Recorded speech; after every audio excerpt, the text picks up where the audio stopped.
When the strange and silent serial killer known as Onomatopoeia ends up darkening the doorstep of the Arrow family, it will be up to Ollie and his son Connor to stop him. What'll happen next? Well, let's hop into the pages of Green Arrow issue number 8 and find out together, shall we? So then, this newest issue wastes absolutely no time getting started as we're thrown directly into the action. Connor Hawke is at the hospital where we discover that Green Arrow Oliver Queen has, get this, died. Yes, that's right. For the second time in as many weeks, the Emerald Archer has bit it once again, and no, the irony isn't lost on his son at all. That he keeps having to mourn and bury his dead father over and over again, only this time is different. It hits a lot harder because there's an actual body here and a lot less hope. How did this happen? Well, apparently some dastardly foe had actually managed to leak the information about where Oliver Queen and his family are hanging their heads these days. Onomatopoeia was able to sneak on in and take both arrows by surprise. Connor was hurt, his arm getting shot,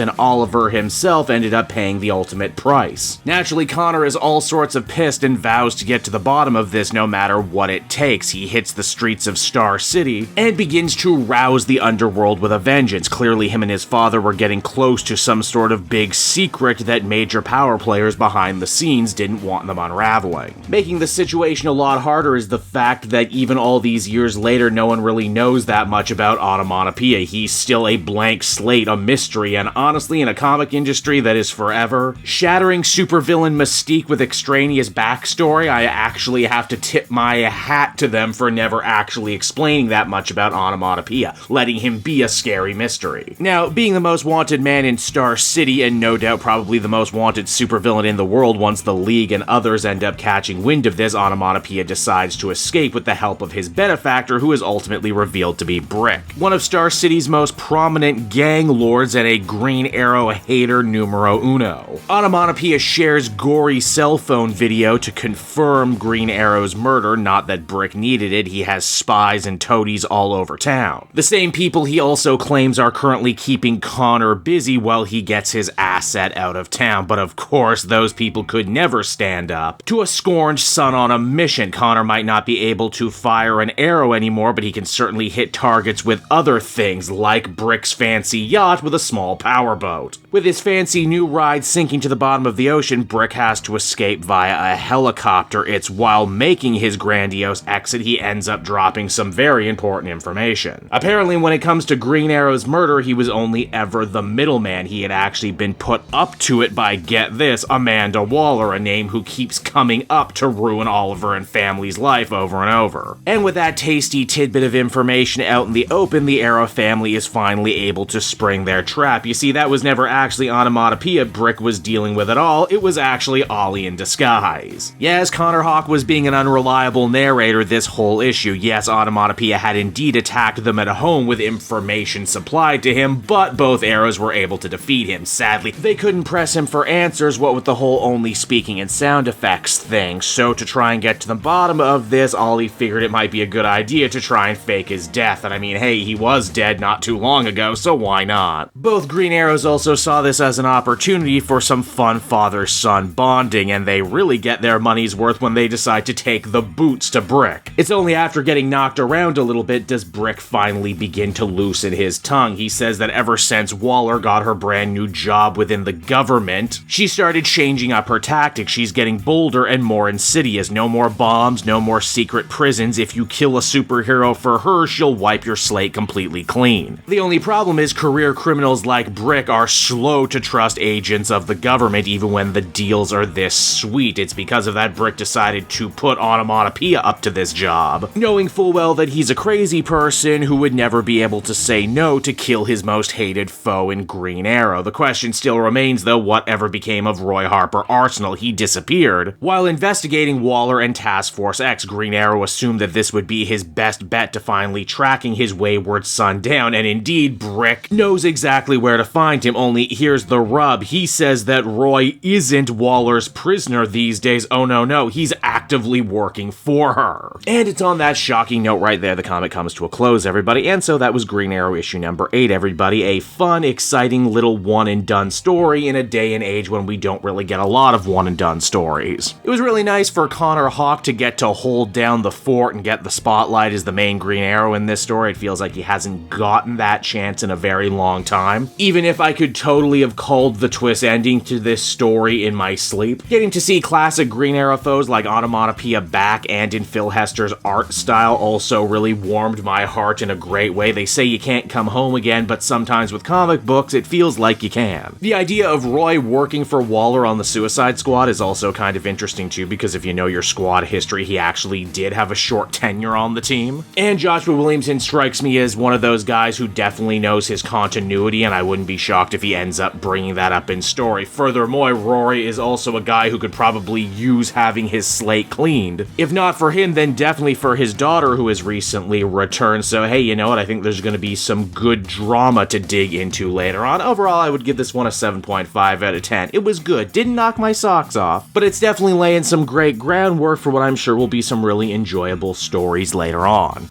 Hey there everyone, it's your pal Cape Joel again, and if you're seeing my face right now, that means you watched to the end of the video, and I'll always be grateful for that. Retention helps in this crazy YouTube game, and so does becoming a patron. If you head on down to the description, you can find a link to my Patreon page. Recently just redid all the tiers, a lot of cool stuff offering up there, exclusive commentaries, exclusive polls, behind the scenes concept art for Capes and Quest. That's the brand new D&D show I've started soon. Never been a better time to become a patron. You can become a patron for as little as $1 a month and help the channel grow and, you know, help me continue to deliver content like what you just saw. So I want to thank you all, and I will see you again next time. Bye-bye.